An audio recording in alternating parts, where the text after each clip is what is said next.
I'd like to welcome all of those that come to the meeting tonight. Appreciate seeing you out there. Administrators, thank you for coming out tonight. Appreciate that. The purpose of this meeting is to conduct the business of the Gettysburg Area School District. Public comment is welcome, and issues will be referred to the appropriate board, committee, or administrator. Please know that issues will not be debated in this public meeting. Comments will be summarized in the official board minutes, which will be available by contacting the business office. Please take a moment to silence your cell phones and other electronic devices. Thank you. Mrs. Collins, all board members are present, so please record that. Would everyone please rise for the Pledge of Allegiance? Pledge allegiance To the flag of the United States of America and to the republic for which it stands, one nation, under God, indivisible, with liberty and justice for all. Thank you. All right, I'll now entertain a motion to accept the April 1st and April 15th board minutes. Second. Are there any deletions, corrections, omissions, anything like that that anybody saw? All right, I'm not hearing any.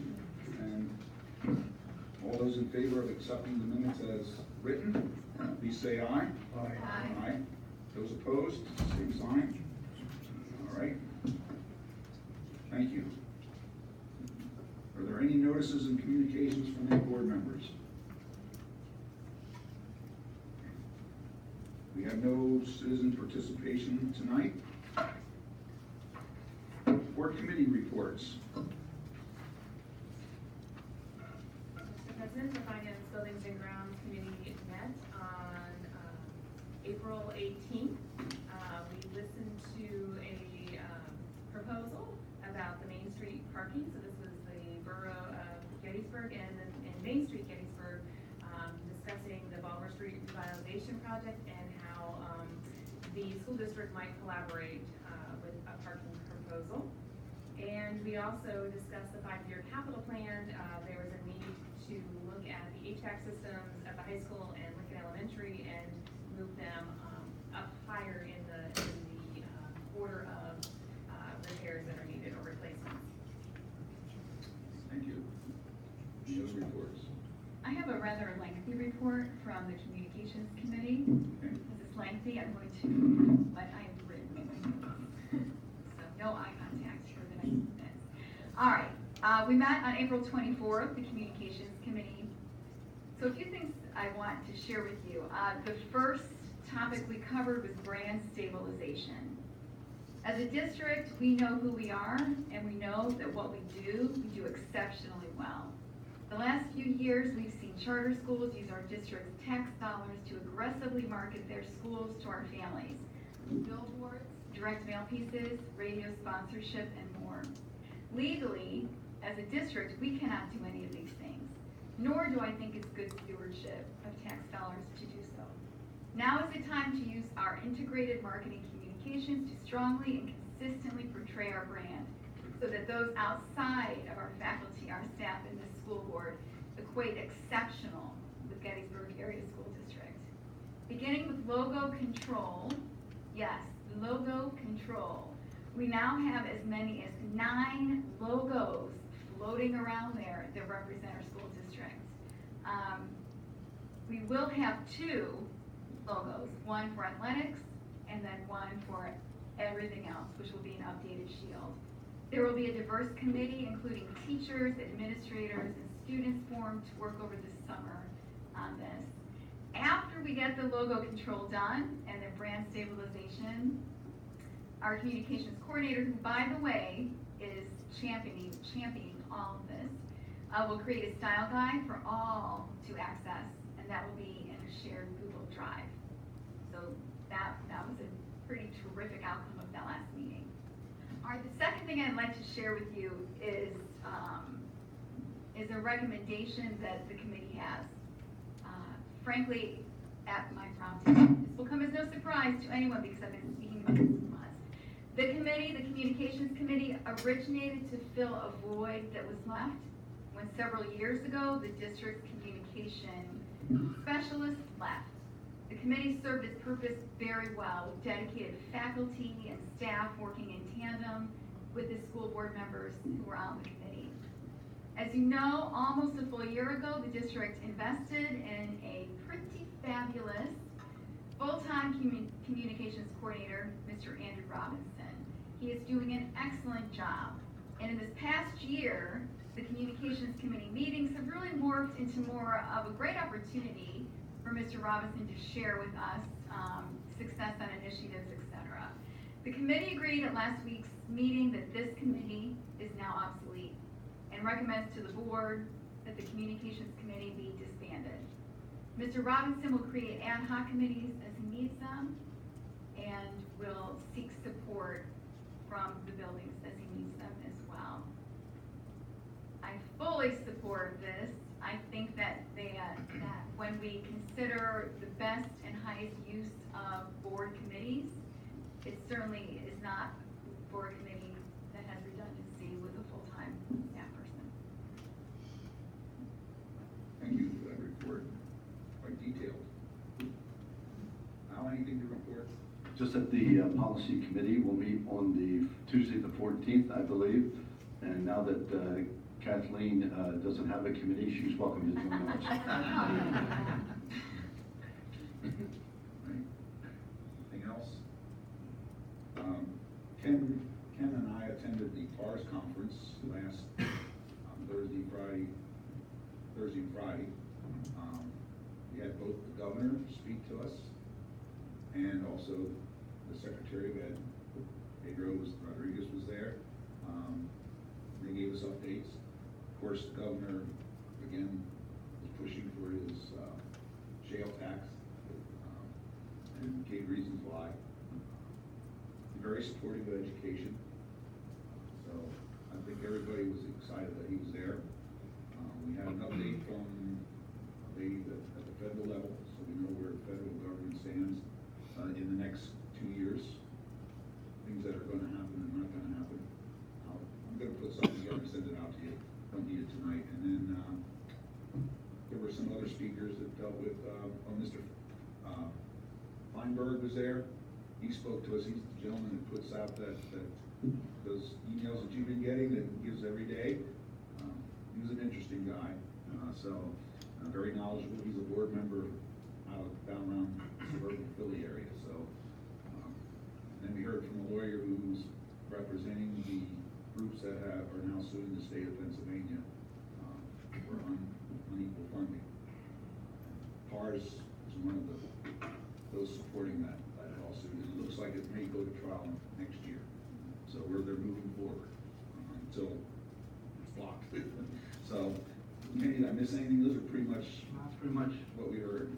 So, we didn't get any more funding for our unfunded mandates. no. Didn't expect to, though. Okay. Okay, I'll turn it over to Dr. Curran and Dr. Lake. Good evening.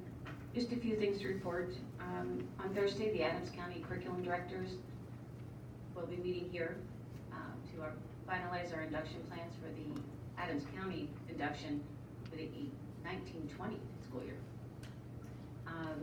Today I attended day 3 of 3 of an evaluation committee, or evaluation academy or Act 45 recertification hours.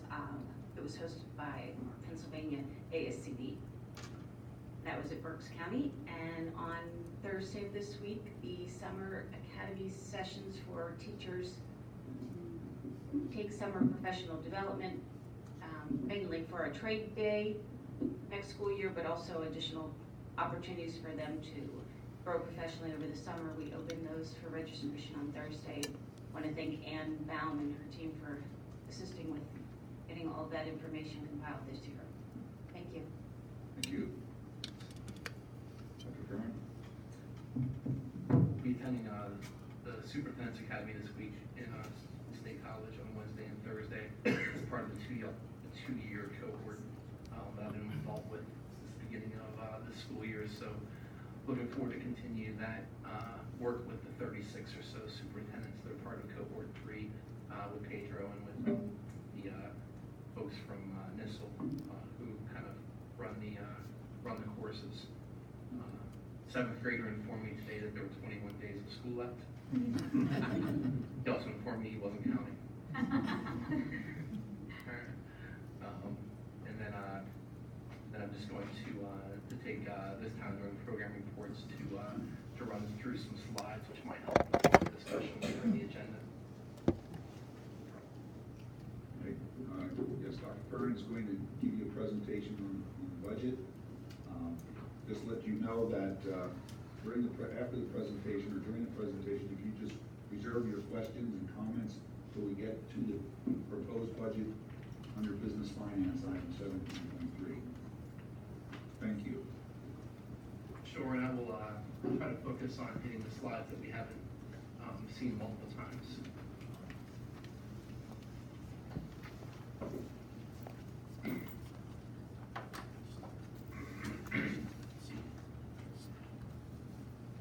Thanks, Andrew.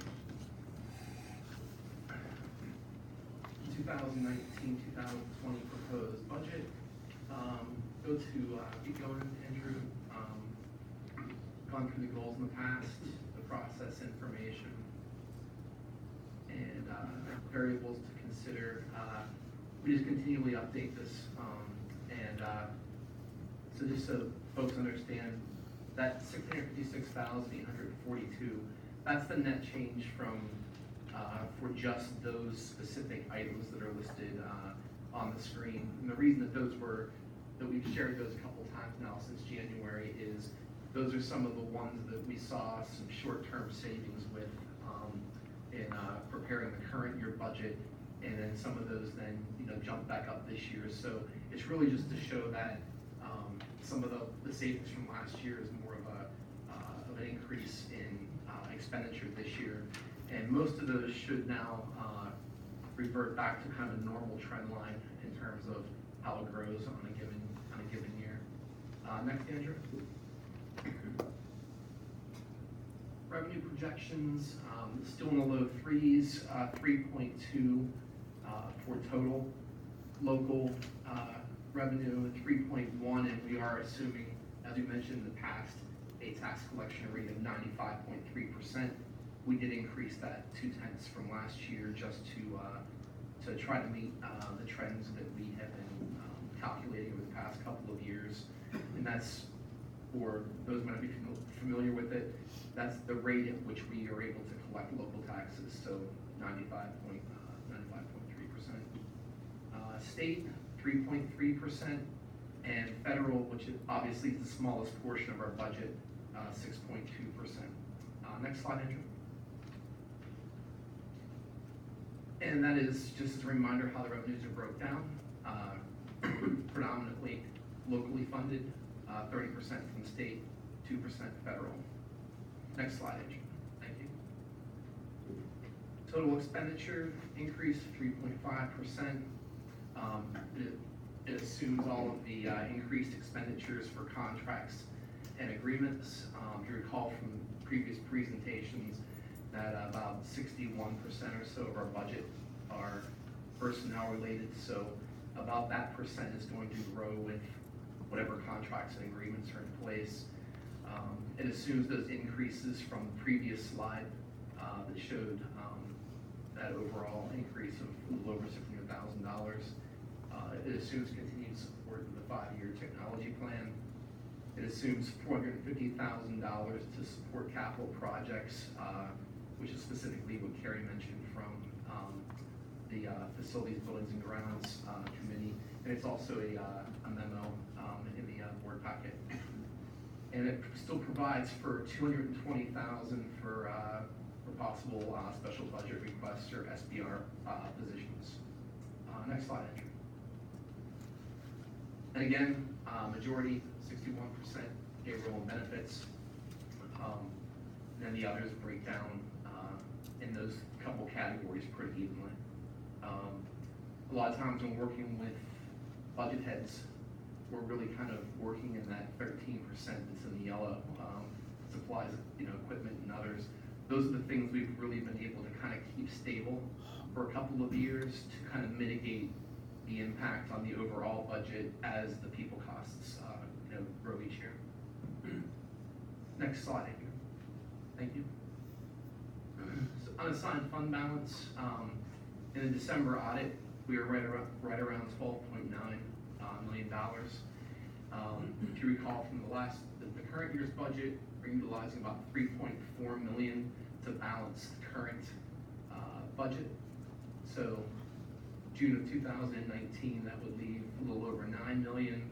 And then in this budget, we're recommending use that will take the projected fund balance down to 7.946%, which is in that 6 to 8 range regarding policy. One of the things to note there is that 6 to 8% isn't a huge gap number-wise. That's, it's maybe $1 million out of a 60, out of a $65, $67 million budget. So, 8% is right around 5.3 million. 6% is probably just a little over 4 million. So you're looking at about a $1 million, a little over $1 million gap when looking at that 6 to 8%. Next slide. We've done the transportation slides in the past. We'll go right through those. Andrew, the next 3 slides, we're good. We travel lots. Special budget request was a social worker district-wide, is still in the budget. We're still holding money for a music position in the budget. And lacrosse, we just reduced to to start with kind of a JV program as opposed to starting out with a full-blown varsity program. So with those, we'll continue to update the budget as we work towards June 17th. And we'll update the SBR sheets for you prior to then as well, so that if the administrators have any changes on those, I'll make sure that those are up to date as well. Next slide, Andrew. So the proposed budget proposes a tax increase of 1.18%, which is about just a little over half of our index. If we recall, the board passed a resolution earlier in the year to stay within the index. Our index is 2.3%, so we're coming in well below there.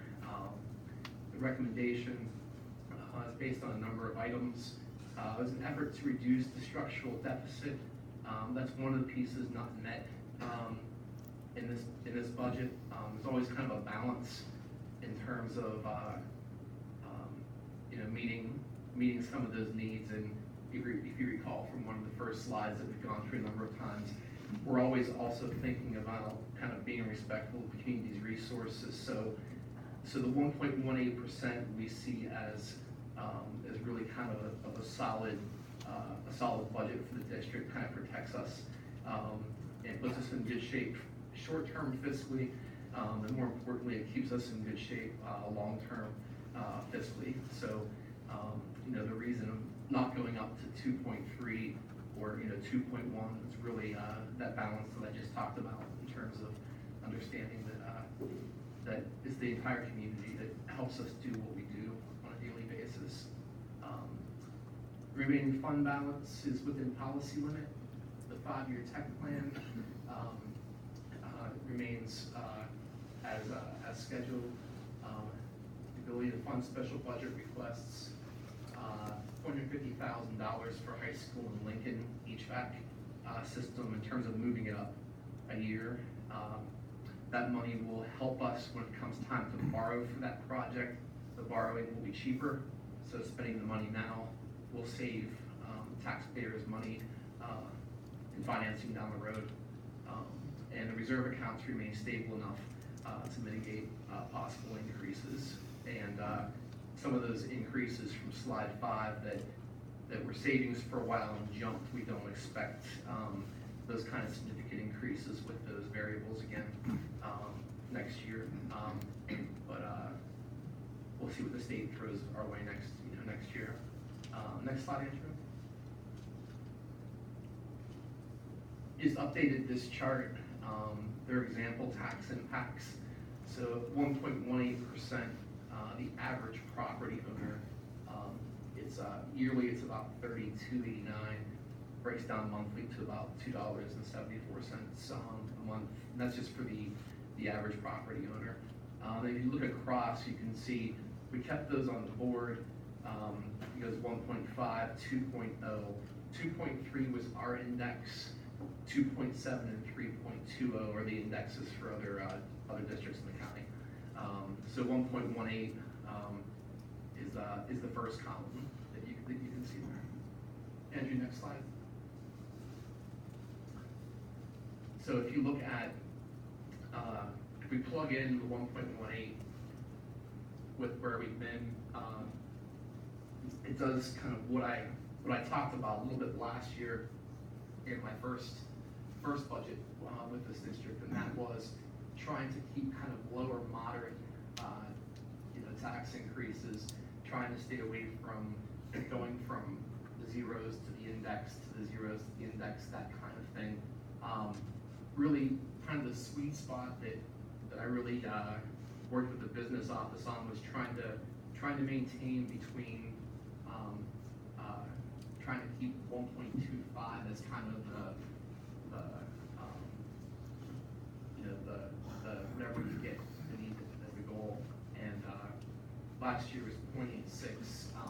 This year, obviously, it's still May, so we continue to update numbers through right before the June 17th meeting. So as Tom keeps an eye on revenues and those kinds of things, if there are shifts with those types of variables, then we'll take a look and adjust the recommendation accordingly. Next slide, Andrew.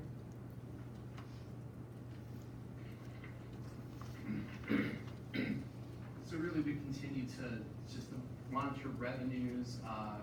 We've really kind of fine-tuned a lot of the expenditures. Though if things come up, obviously we make those adjustments prior to June 17th. So May 6th, tonight's meeting is really just adopting a proposed budget. It's not a final budget.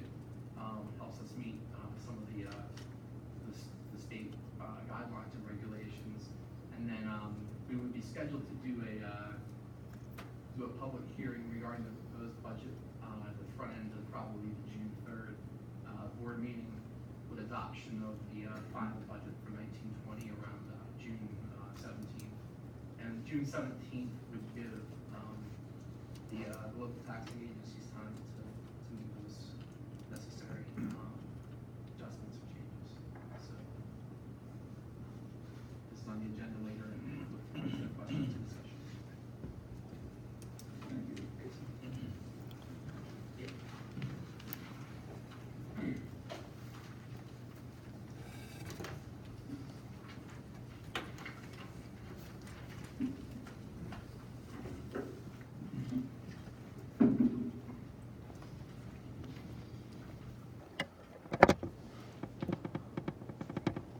At this time, we will do our business items. We'll start with personnel, item 9.12, and including item 9.5. Second. Discussion? I just want to thank Mr. Crosby for the work that he's done. It's with regret that you'll be resigning. We're happy for you, certainly, that you're going to enjoy retirement.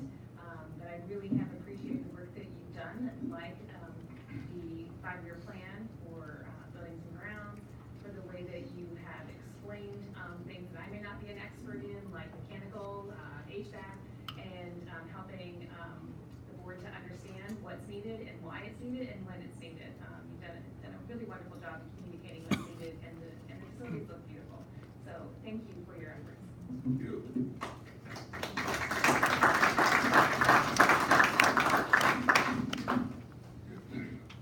I also would like to thank Tam and her office and all the administrators for the hard work that you've done in filling the positions that have been open because of retirements or for whatever other reasons. Appreciate the work you've done and know that We will pick the best people to fill those positions. It'll be great for all our kids, so appreciate the work that you all done. Any other comments? I was just gonna say that, I know, I've read a lot recently about school nurses and how difficult they are to find. So you're to be commended for this, school nurses. Any other comments? Questions? All right, hearing none, take the vote. Carrie? Yes? Mike? Yes. Alice? Yes. Ken? Yes. Jim? Yes. Al? Yes. Sylvan? Yes. Kathleen? Yes. I vote yes. Next item is under supplementals, item 14.1, the middle school supplemental positions. So moved? Second? Discussion? All right, hearing none. The vote, Mike? Yes. Alice? Yes. Ken? Yes. Jim? Yes. Al? Yes. Sylvan? Yes. Kathleen? Yes. Carrie? Yes? And I vote yes. Next, under transportation, we have items 15.1 and 15.2, approval of van drivers. So moved. Second. Discussion? Hearing none? Alice? Yes. Ken? Yes. Jim? Yes. Al? Yes. Sylvan? Yes. Kathleen? Yes. Carrie? Yes? Mike? Yes. I vote yes. We are now under business finance. We're going to take each of those three items separately. First item is 17.1, the consulting agreement with the school scheduling associates who will be working with the middle school and Nancy and looking at their schedule. So moved? Second. Discussion? This is, if I understand right, an overview of the operation of the middle school as it relates to somewhat the design of curriculum, the flow of the students, the flow of the teachers' days. It's a comprehensive look at how the middle school's functioning and how the service team and the teachers, for lack of better terms, come up with the most comprehensive plan to get through the 8 hours of the day most effectively, correct? Sure, so this would be the first step in them doing that, so it'd be kind of a year-long process.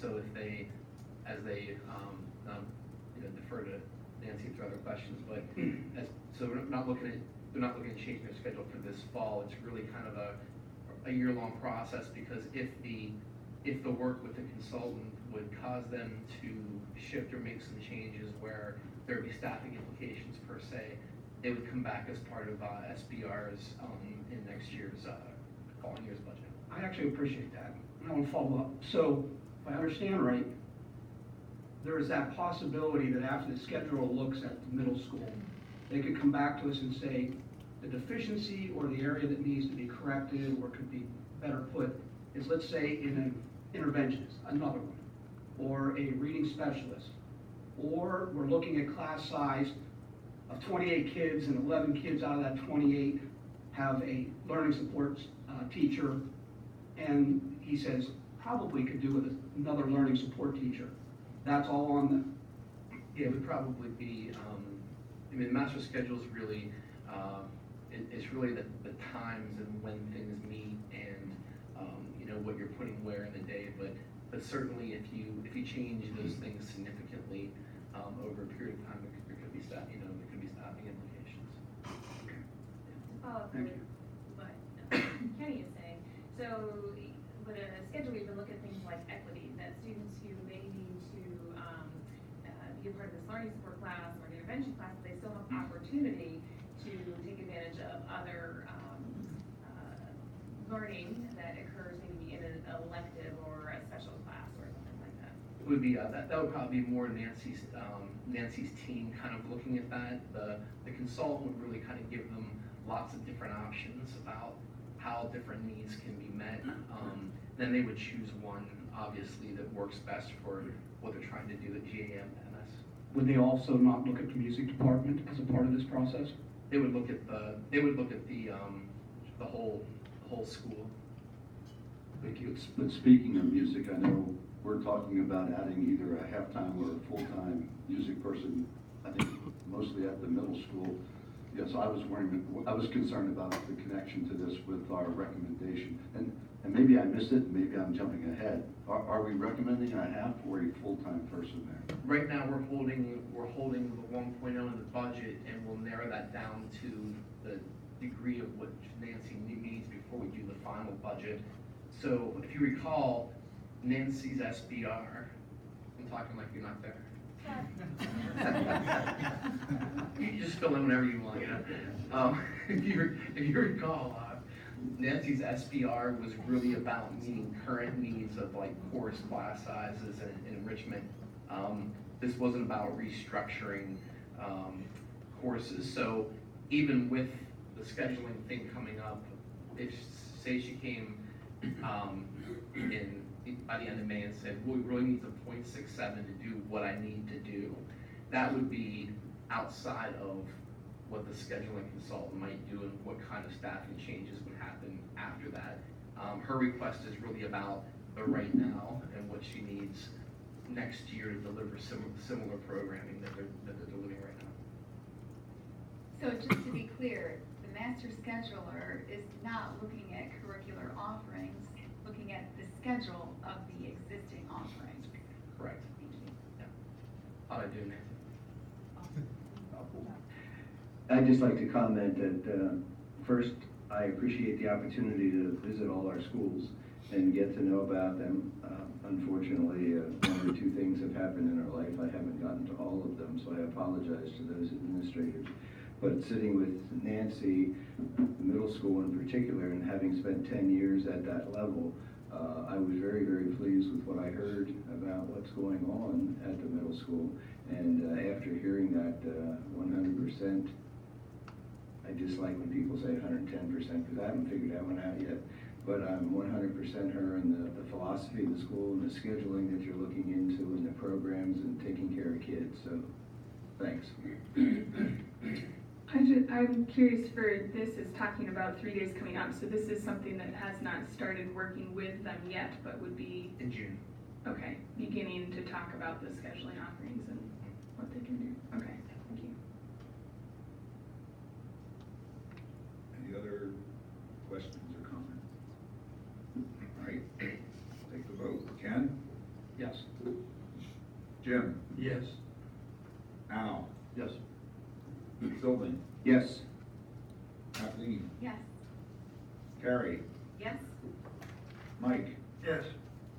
Alice? Yes. I vote yes. Next item, under business finance, item 17.2, the request to reject the bids on the Eisenhower Center roof replacement project. So moved. Second? Discussion.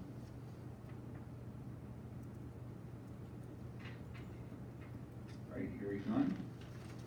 Take the vote. Jim? Yes. Al? Yes. Sylvan? Yes. Kathleen? Yes. Carrie? Yes? Mike? Yes. Alice? Yes. Ken? Yes. And I vote yes.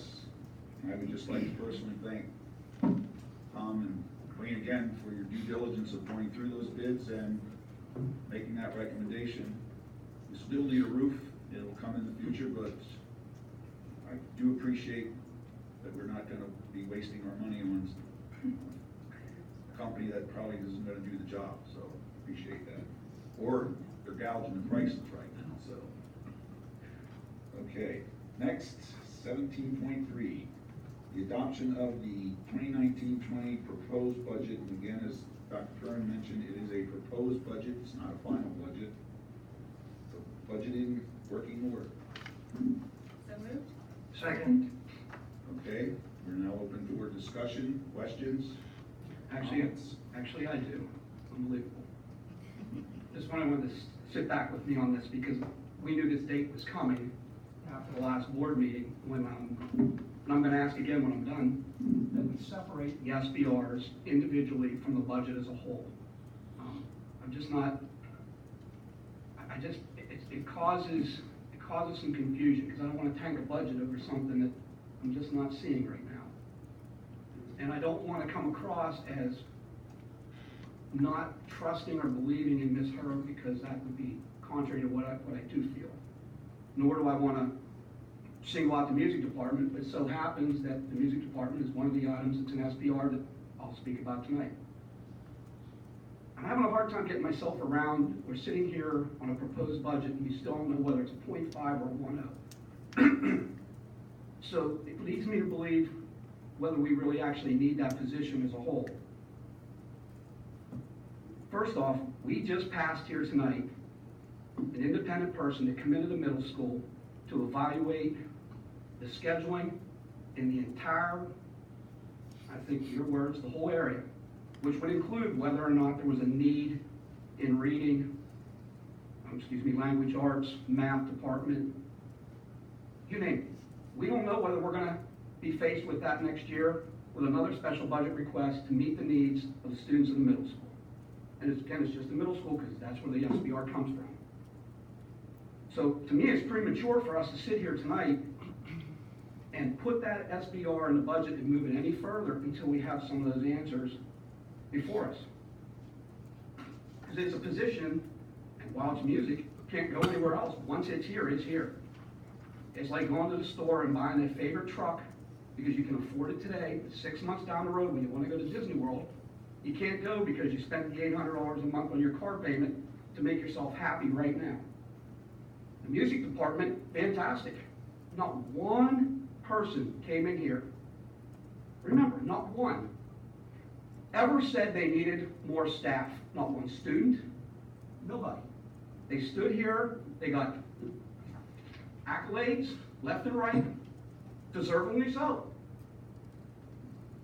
I'm wondering where all of a sudden the music department and adding another teacher that we're here with, giving the fact that we just authorized a comprehensive study of the needs of the middle school.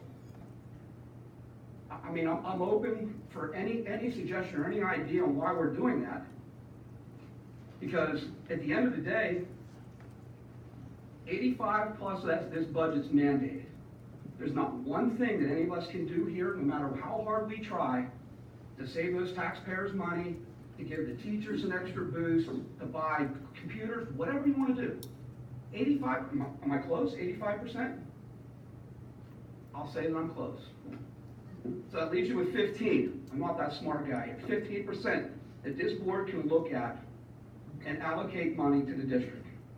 I'm not against the music position. I'm just saying we're ahead of ourselves.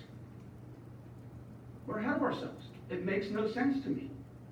Well, can I help make a little sense of it? Please do. All right, first of all, I don't want to conflate the master scheduler with someone who's going to come in and evaluate our curricular offerings in the building, because it was established that that is not the case. So the master scheduler is not going to come back with recommendations to our principal on, you need to add this teacher or remove this type of teacher.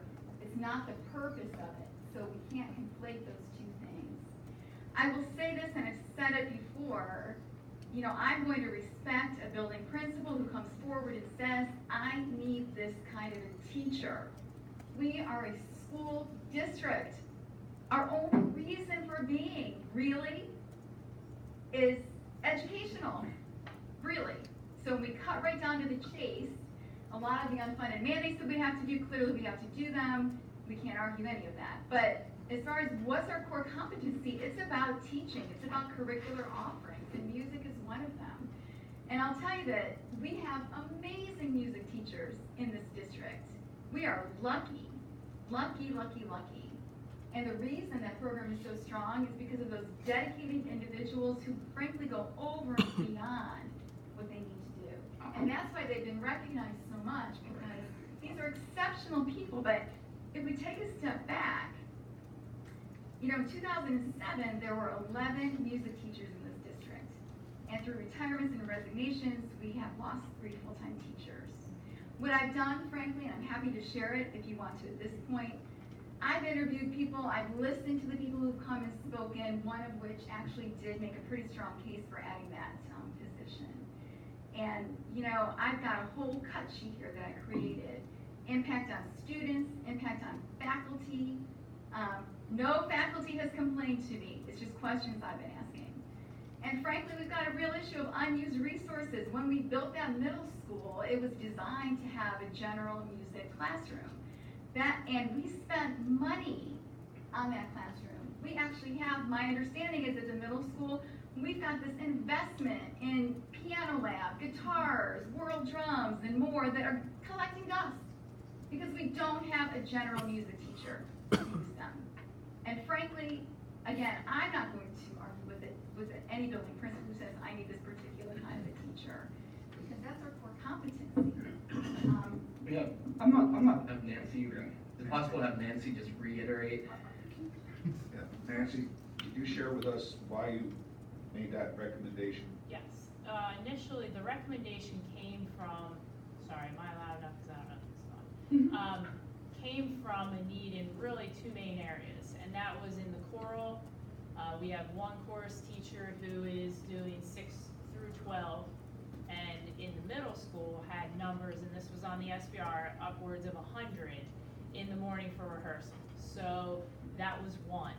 We needed to really ease those class sizes. And number two was we were offering music enrichment to our 7th and 8th graders. And because we share the chorus teacher with the high school, again, it was coming down to large class sizes. We didn't have the ability to offer the music enrichment to the level we could have. And that's where the question in how much is coming from, because we're trying to look at how many sections, what is necessary next year. So yes, my thinking in the SBR was simply next year, and that we had those two main concerns. So that's why the SBR was written in that way. you know, I knew it was coming from somewhere tonight, and I'm waiting to read the Times.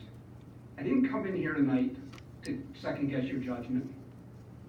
I have no issue. In fact, I think I acknowledged, if you read it back, I acknowledged the exemplary effort of these teachers across the board, especially the music department. You would have to be blind and sitting in Chambersburg, not being able to see Adams County, not to recognize that. It's everywhere.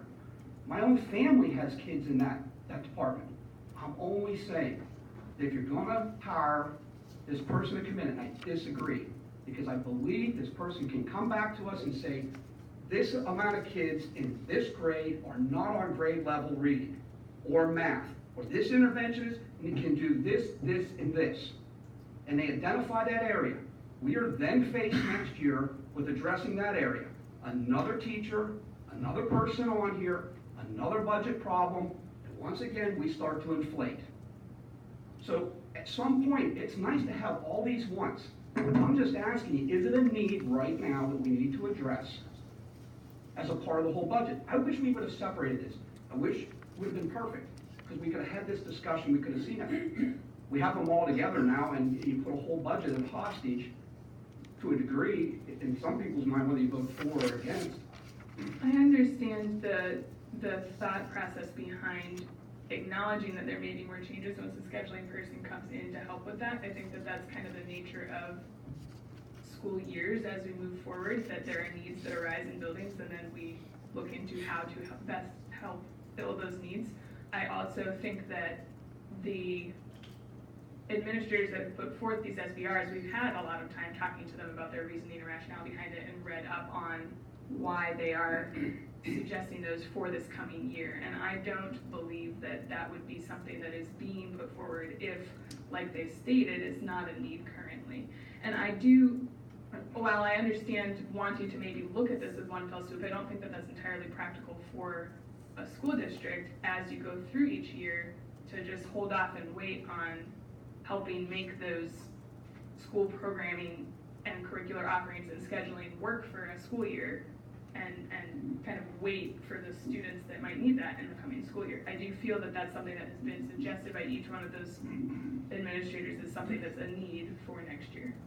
I'm not disputing that whatsoever, and certainly I respect Ms. Herb's SBR, and we've had conversation about this very topic, as well with from the board members.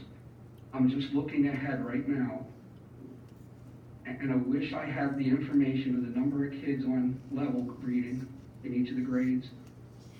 Same with the math, because I know for a fact, without a doubt, we're gonna sit here in another year or two, there's gonna be a recommendation, and it's gonna be a needed recommendation, that every one of us are gonna have to get behind to uplift those kids that are not at the last moment before they come to Jeremy at the high school, to get them on level and to give them a level playing field to move forward in the future. And right now, the music department, by all accounts, everybody that walked in here, every newspaper article, it has been successful. I'm sorry, I don't, and I'm gonna ask for a motion to table it. Nobody has to join me with that. And I mean specifically this particular SBR. You wanna bring it back up with more information down the road, including whether it's a part-time or a full-time position. And I'm part-time, by the way. I'd be interested to see who we're gonna get on of quality, and boy, I'm gonna be close on that one again, willing to come in on a part-time basis, a 0.5, and what we're gonna get from there in today's society. And I'm not doubting a part-timer, I'm just saying that the dedication, the commitment that particular department requires on a part-time basis, I mean, you're almost better off saying, put it full-time, if there's that big of a need. Well, I mean, one of the reasons that, that we're taking a look at this, and certainly when you're looking at departments that are K-12, you're looking at staff utilization across all levels. So, you know, the high school just got its numbers next year, and the middle school's looking at their numbers for next year. So the delay really is to make sure we aren't under or over staffing the request. So we're trying to be as accurate as possible when we come back as part of the final budget. But we know that if we build it in for X, it can only get smaller, I guess, is what we build in. Sure, I also would like to make a comment about that. Just, I think I've said something like this in the past, and kind of jumping off of what Ken is saying for the quality. I mean, I understand that there was a point made earlier, you saying that Nancy's initial SBR for that specific position was predominantly for helping with scheduling to continue offering courses the way that they are now, and not necessarily for improving curricular offerings. And if that's something that then, I think that while that scheduling is important and we need to be able to maintain what we're offering, if you're looking into the possibility of adding a position, that I do have some concern about scheduling being the most important thing that we're looking at there. I think that it needs to be hand in hand with the quality of educator you would get, and with the ability then in that curriculum of the music curriculum to be able to offer courses and things that, you know, can be to the best quality they could be in that department. And while I appreciate, you know, trying to make sure that we're not overspending, I do feel that adding a position that's a half-time to just fulfill scheduling needs does a disservice to the ability to build that curricular program. Especially if it's in here as kind of a range of what it could be. I would urge you to kind of look into that, looking at it from a curricular component in music and saying, okay, if we have somebody who then has more time in their schedule, how can we add in courses to bolster that program, as opposed to saying, you know, just a Band-Aid to fix the scheduling. I like to view that as something that we're thinking, kind of forward thinking with curriculum, as opposed to just letting it kind of maintain only. That's something that could really help our students as they're going through their music education. The other comment that I was going to make had to do with something you said, and now, darn, Could be anything. I'm spiraled into something else. Yeah, I'll come back to it if I can think of it. Well, But- yes. Mike, been wanting to speak. Yeah, I'd like to approach it from a little bit different viewpoint. We're talking about a $67.5 million budget. And we're talking about $220,000 in SDR. And the proposed tax increase is just about half of what we could officially do within our financial parameters. The increase of our surplus beats the 6 to 8% per year. We've all sat here and said that we trust the administrators, not only in the building, but in the administration building, that we trust their judgment. And if this is what they're proposing for a budget that we can meet, and if we just take the music position alone and say we don't fund the full $84,000 for the position this year, and we just fund half of it, or we fund 2/3 of it, if we take $30,000 and we knock it off at 84, that's less than 0.5% of this budget. And I think that that kind of an increase is not going to kill this budget or any budget in the future. Look, I would agree with you, but let's expand on that. Just in the music department, we're looking at a 5-year tech plan. We're looking at this very aggressive budget out years, and we're also looking at the unforeseen, which I'm for all that, but we're looking at the unforeseen. So it's just not that $84,000 or $65,000. It builds and builds and builds. And I'm saying, why are we not taking a step back? If it's not broken, and I'm not questioning this herb.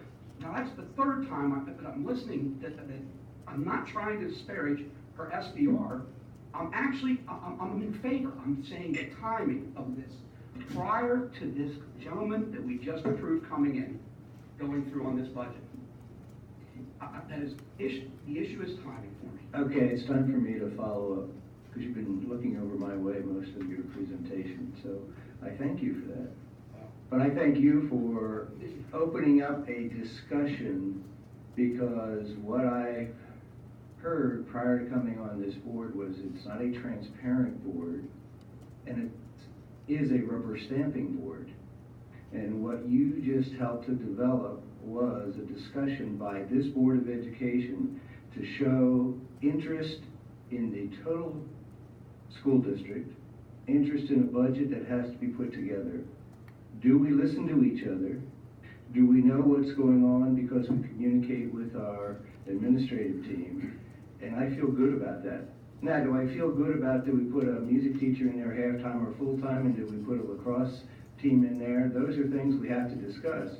But I would disagree with you, Kenny, in that they are part of the budget, so to pull them out and to shoot at them independently doesn't give us the full picture of, can we afford a halftime music teacher or a lacrosse if we don't compare it to the rest of the budget and to see how it fits in there.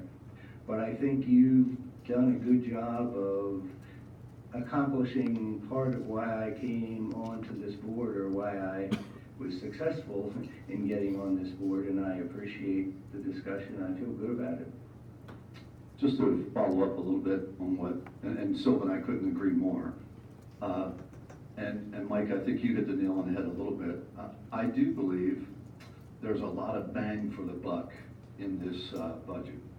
Ideally, I'm with Kenny, because I also agree that I think schedule does drive staffing to some degree. And I realize we're looking at a curricular focus and so on.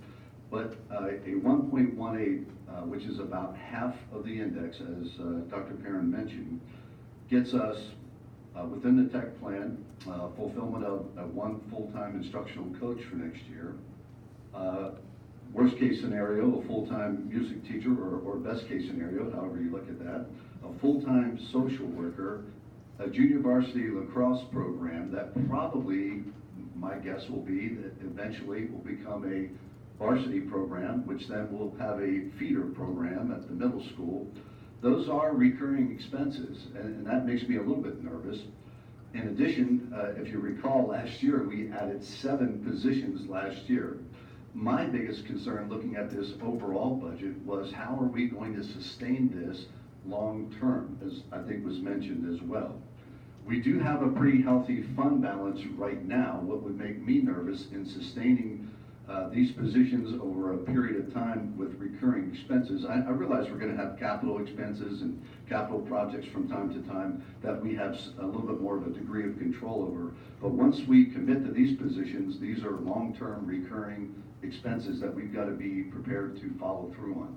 But because we're in pretty good financial shape, especially compared to any other district that I'm aware of, to be able to get all these things for 1.18% is pretty impressive. And it speaks to the people who came before us, the boards, the administration, and so on, to put this board and administration in that type of position. And I very much appreciate that.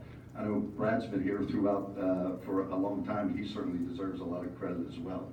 But frankly, I think we're getting a lot of bang for the buck. The fact that we have a fairly healthy fund balance and the way that we budget fairly conservative with I think, overestimating maybe expenses a little bit and maybe underestimating revenue. I would much rather have that than the other way around. And so I believe I'm in a position, given that we're looking at, I thought for sure we'd be looking at the index or very close to it.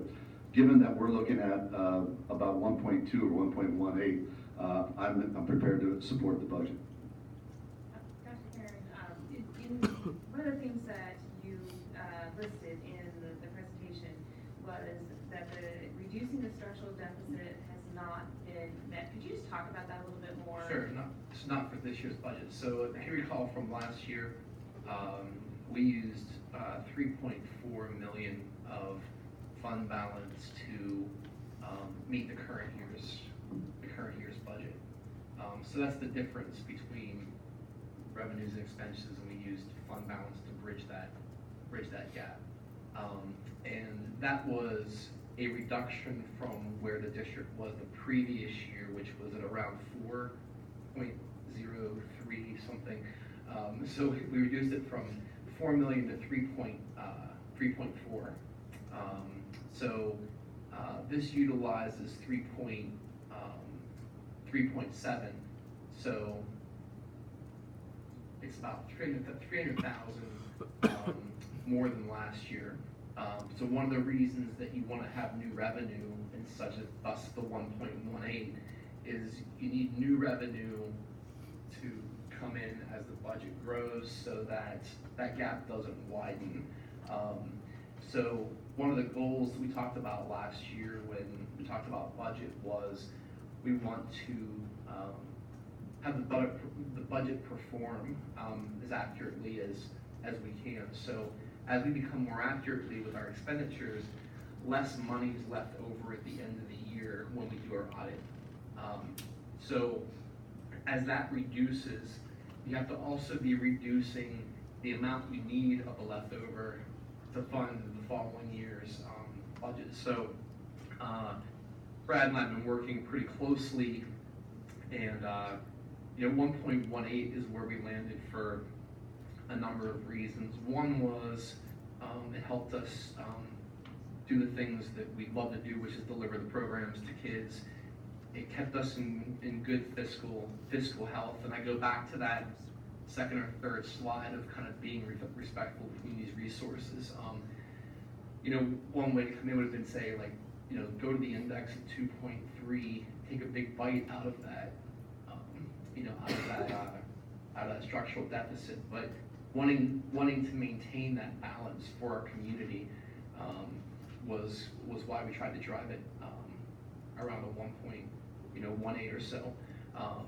So it's really so that as we become more accurate and there's less money left over at the audit each year, then we want to be utilizing less to fund the following year's budget so that we don't deplete the fund balance over time. I mentioned kind of at the beginning of that range from 6 to 8% that we have to stay in is only about $1.3 million, which is really 2 indexes if you think about it. So plus it's one of those things where we're looking kind of at that long-term, the long-term health, but also the short-term health.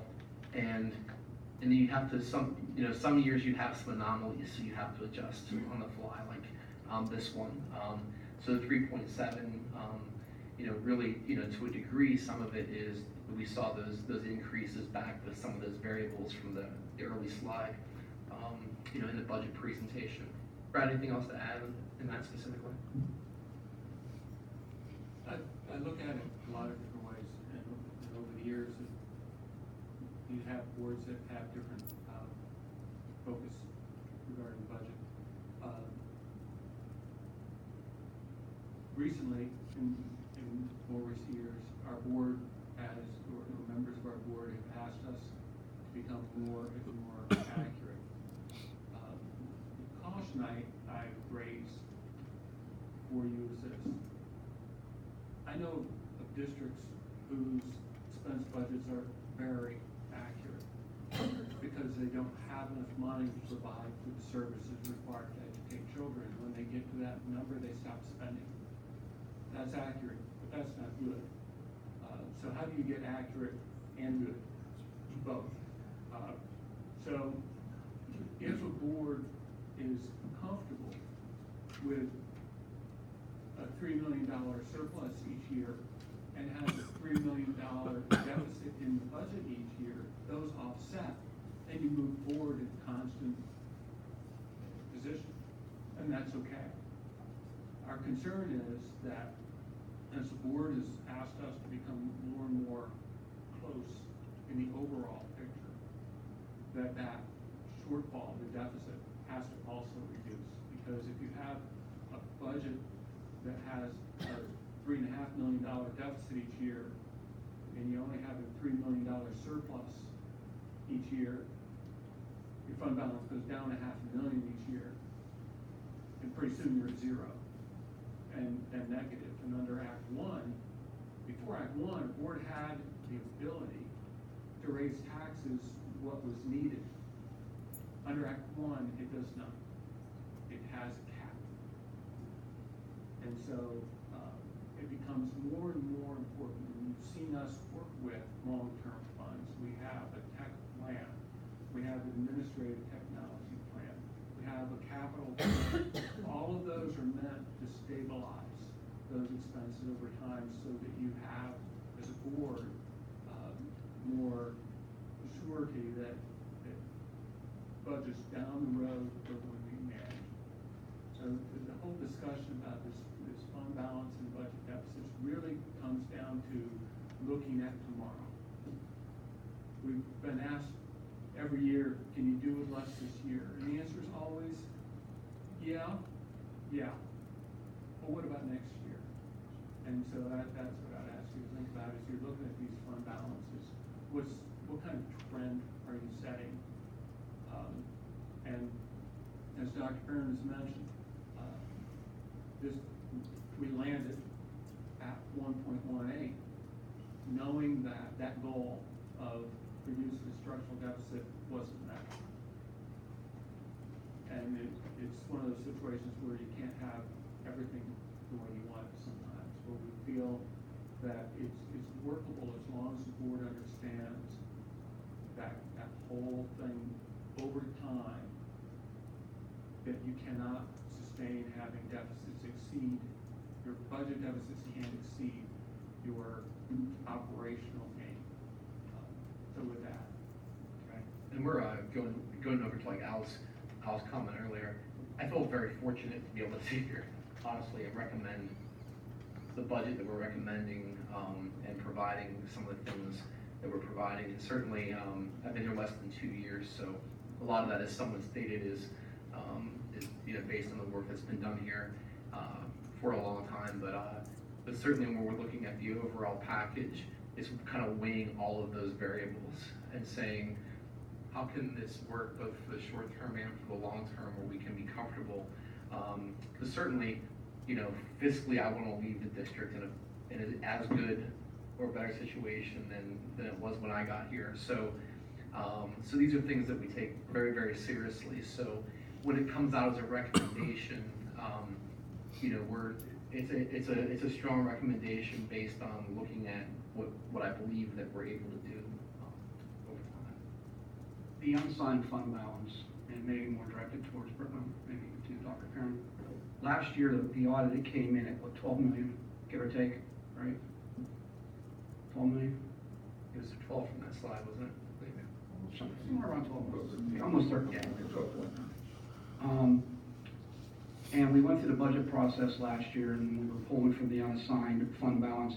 I believe it was Bill Hewitt, that was talking about why we didn't draw additional funds from the unassigned fund balance, if I recall right. So there's a question here. What is the projections, as we sit here today, next year, where that unassigned fund balance will be at? We're gonna take it to, what, 7.9%, I think? Close to that. So as we sit here today, next year this time, when that audit comes through, what will the unassigned fund balance be? I don't know that right now. Is it being fed money throughout the year? It grows, correct? No, at the end of the year. Went down last year. Yeah, this past year was the first year it went down. We brought it down though, right? No, the operations of the district came in with more spending than revenue. Not as much more spending over revenue as the budget predicted, but it still came in at more spending than revenue. So you're correct that the budget was driving that. What we're saying here is that keep driving that, you end up with a hole. Correct. So would it be fair then, as we add position after position, as we aggressively go after the deficit, and all the other stuff that encompasses, and there's nothing major here, but we would anticipate as we move through the years that our unassigned fund balance probably will not be that savings account, quote unquote, that we'll be using to supplement the budget each year when we come up with what our tax rate hike or proposal will be, correct? I mean, if we're not feeding it and it went down, can I logically assume that next year as we sit here at the budget process, that the unassigned fund balance will be here, we'll be able to pull less from the unassigned fund balance to complement the budget and the needs of the district, and therefore 1.18 will no longer be the number that we hear. Is that not accurate? It could be correct. I'm just curious on how. So if you look at, I mean, just using an example, so we utilized 3.4 million for the current year's budget. Back when we had the audit in December, the amount difference between the unassigned that we thought we were gonna need and what we ended up utilizing was, $3 million? Somewhere in that ballpark. So we're utilizing 0.4 more this year than was cycled back into unassigned fund balance after the audit this year. So it's a reduction of about $400,000. So if the actual fund balance goes down over time because expenses exceed revenues, like our budget indicates could happen, then what you're saying is correct. If the actual performance of our budget comes in so that the fund balance does increase, which is less and less a possibility, then it would go the other way. It's very possible that your fear, that if I understood you correct, would come true, that if you do not fund your costs through revenues, meaning taxes, then you're going to come to a situation at some point where you're going to be looking at programs. And Brad, to follow up on that, and here's where, since I've been on this board, it just gnaws at me. Again, 85% of our budget, we have absolutely no control of, because they're mandated, unfunded, or underfunded programs.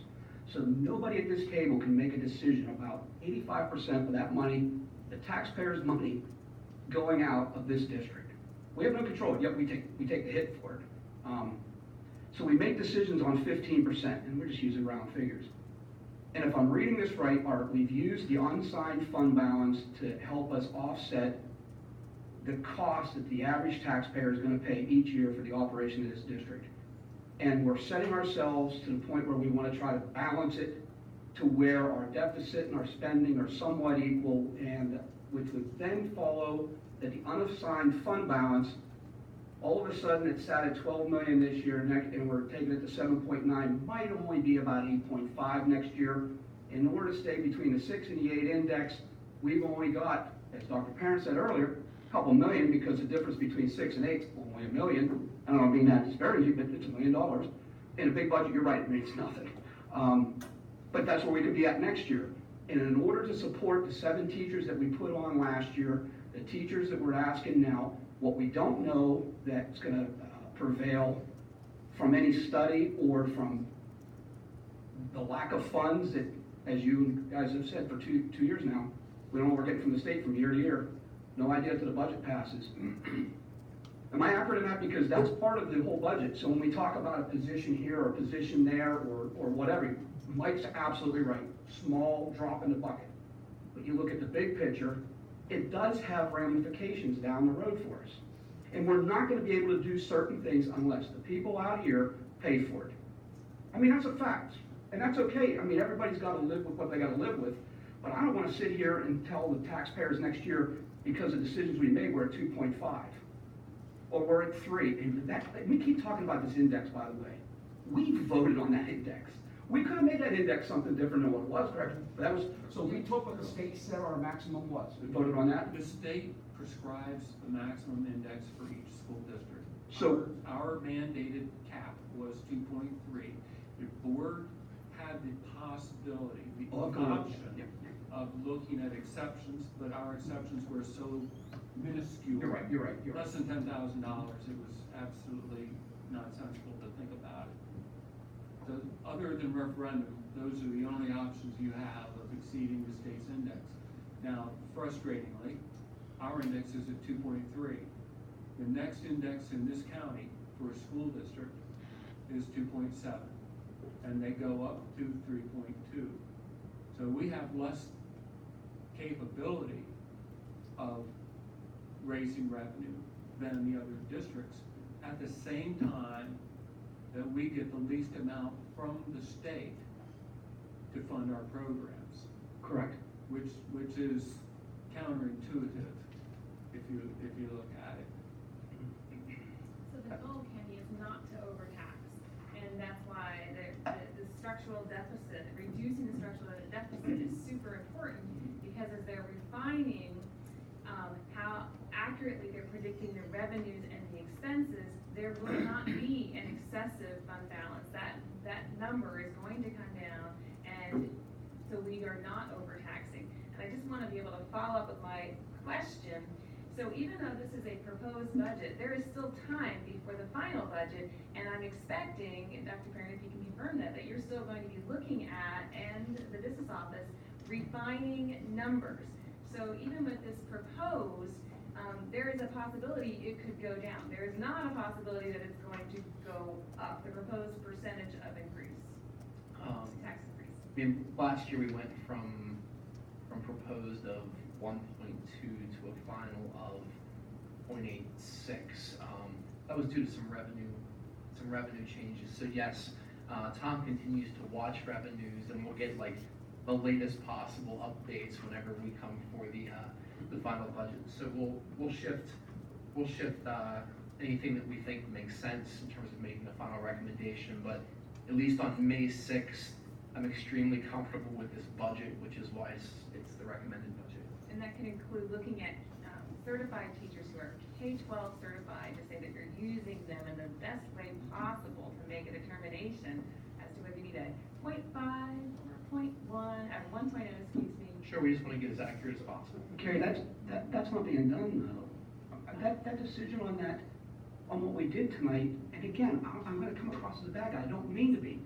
This is just strictly timing for me. We won't know that, we will not know that until that study's done that we just authorized tonight. There's one other step though, there's the responsibility of school administrators to say, are we using the staff in all buildings adequately? Do they have full schedules?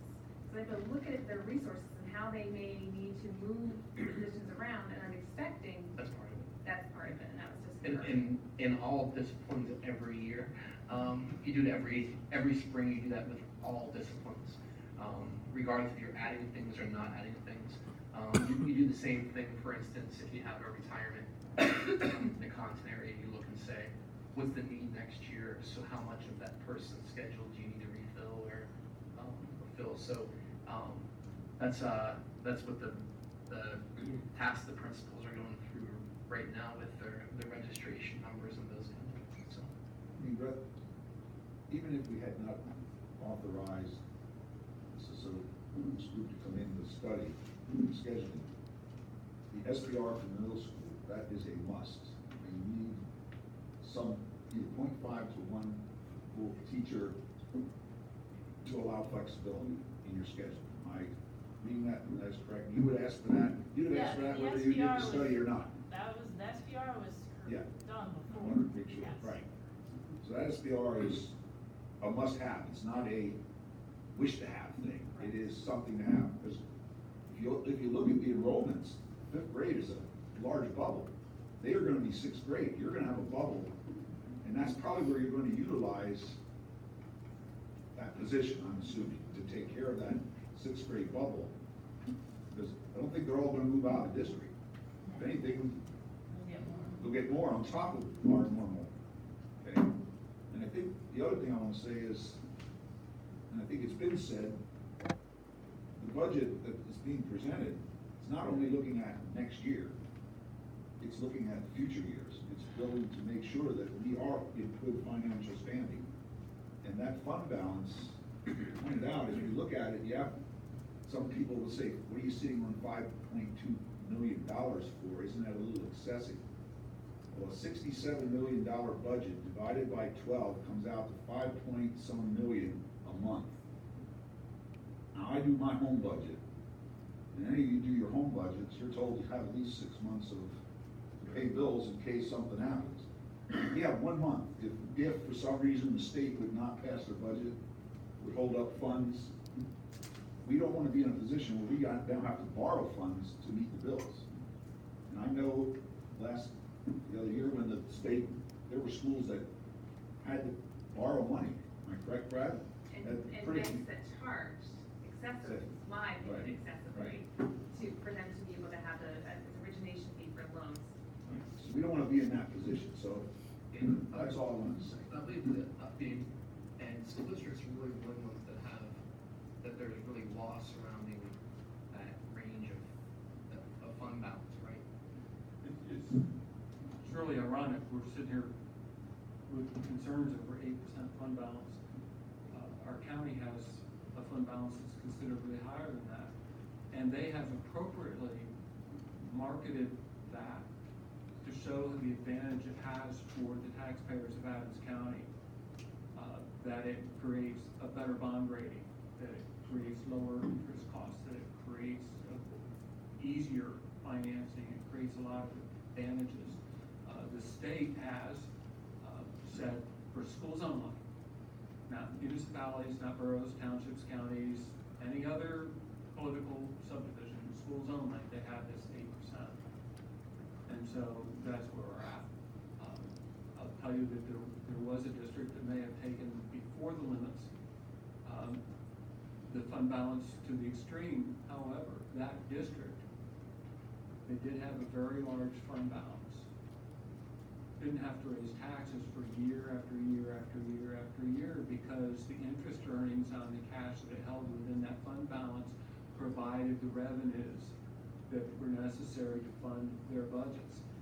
And think about which you would rather have fund a district: interest earned from banks and financial transactions or taxes. And the answer to that is extremely simple. But we're limited. One last question, what drove the difference between last year's 0.86 and 1.18? Well, the 1.18 is 349,000, so we could interpolate that. I just wondered, Yeah, specific. one of the, I think it's a combination, but one of the reasons we included that early slide the last couple of months is to show that swing in some of those costs. So a lot of that difference are those short-term savings returning back to trend, in the current year. But maybe we look at it differently, not to prolong. But if last year's tax increase had been 1% instead of 0.86, this year's tax increase in this projected budget would have been less. Remember that when you establish a tax rate, that revenue, whether you drop the revenue or increase the revenue, occurs every year. So last year, when the board made the decision, based on quite a discussion, to drop the tax rate from 1.2 or so down to 0.86, that took that amount of revenue away from last year. It also took that amount of revenue away from next year, and the next year, and the next year. So it creates a shortfall when that occurs. I'm not saying that dropping the tax rate is a bad thing. We all know that it's not. There's a financial consequence to that down the road. What do we do next year when we're at 12 million again? If you take a look at, I'm just saying, you opened the door. I mean, you said that the reason for where we're at. if you have $4 million deficits, you're at 4 million after 2 years. You're assuming that we're having a deficit. I'm asking you because I think if you look at the past audits, we've had nothing but growth. You say we have a little bit of decline this year. So I'm just saying, we argued last year, not argued, we discussed, and you're chuckling because you know where I'm going with where we can offset If you some go of back this. to those years, you didn't have a $4 million budget shortfall. If you had a $2 million budget shortfall, and you had a $3 million surplus, then your fund balance is going up $1 million.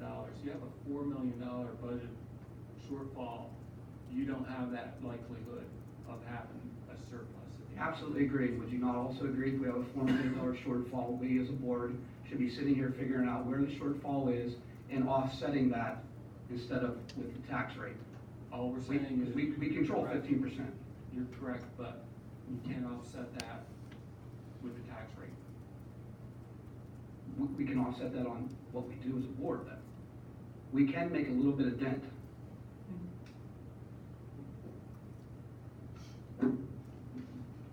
The old adage, if you fail to plan, you plan to fail, is true with the Board of Education. And that's what the public needs to know, that they appreciate the fact that we are dealing with so many variables out there. Which teachers are retiring, which teachers are coming on board, which teachers are gonna stay another 6 years. Administrators and building levels have to help us with that. Are gas prices going down, are gas prices going up? There are loads of variables out there that we have to decide as a board. Can we make a plan that will make us successful and we can live with during the 2019-2020 school year? That's the challenge we have. And Brad makes that easier sometimes and more difficult sometimes.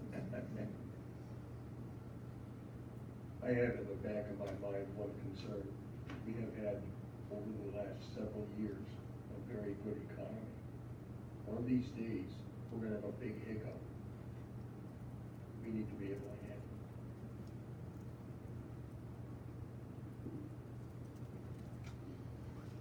Any more? Okay. Hearing none, then we will take the vote. A yes vote means that you vote for the tentative proposed budget. Remember, it's not the final budget. It's a budget in motion, I call it. It's still being worked on. Okay? Al? Yes. Sylvan? Yes. Kathleen? Yes. Carrie? Yes? Mike? Yes. Alice, Yes? Ken, No. Jim, Yes. and I vote yes. Okay, we are at information items, go to the order. Just one announcement, this Thursday, the 9th, at the middle school auditorium, starting at 7 o'clock, there's a public meeting on the cyber charter school, the way they're funded. The county boards, the 6 county boards have representatives, they'll all be represented there. We have 6 panelists. Alex from the Times is going to be our moderator. We would love to fill that auditorium, so please get out there and let your neighbors, any taxpayer, it's open to any taxpayer. And if you are a concerned taxpayer about your taxes, you should really come to that meeting and find out how some of your tax dollars are being spent on cyber charter schools. We hope to fill the auditorium. Again, it's at 7 o'clock. I do want to thank the county, we're the only county that has done this, where the boards have come together to conduct a public meeting. And we all passed a resolution in support of legislation. We need phone calls to our legislators to let them know how we feel. Because there are 2 bills that are sitting in the education committees in both the Senate and House. And they need to come out of those committees, but they won't unless they start getting nudged a little bit. So phone calls will be important. We'll have all that information there on Thursday night. So please let everybody know, and I hope to see you all there. Which building? It's at the middle school auditorium at 7 o'clock. Oh, and a flyer went out to all the county districts in York and in Franklin. So hopefully those superintendents are getting that out to their taxpayers as well. So if those people want to come, they're welcome. Those are all taxpayers. Anything else? Anybody else have anything? Just a quick thank you to the middle school and high school administration for hosting the board, as was mentioned, and Sylvan, Kathleen, and others. Thank you, very informative and very much appreciated. And thank you, Carlos, for really pushing the cyber charter issue, and I couldn't agree more. And by the way, I think there's one cyber charter that has like a $40 million fund balance and next to no overhead. So again, just an insult to the taxpayers. It's a strange animal. I'd like to thank the high school and the ROTC program. My wife and I had the opportunity to go to their annual ball the other Friday night, and it was spectacular. Those kids are so disciplined and so organized and so awesome in their presentation that I'll share this with you. My wife and I probably at about 5:30 looked at each other, why are we going to this? And when we came home, we were so excited that we did go, because it was a great way to see our students and what they do that isn't necessarily publicized all that much, but it did get some publicity. So I thank Andrew for that, but it was good. No, I'll take that back. It was great. Anything else? Okay, our next meeting is on Monday, May 20th at 7 o'clock here in the boardroom. Stand adjourned.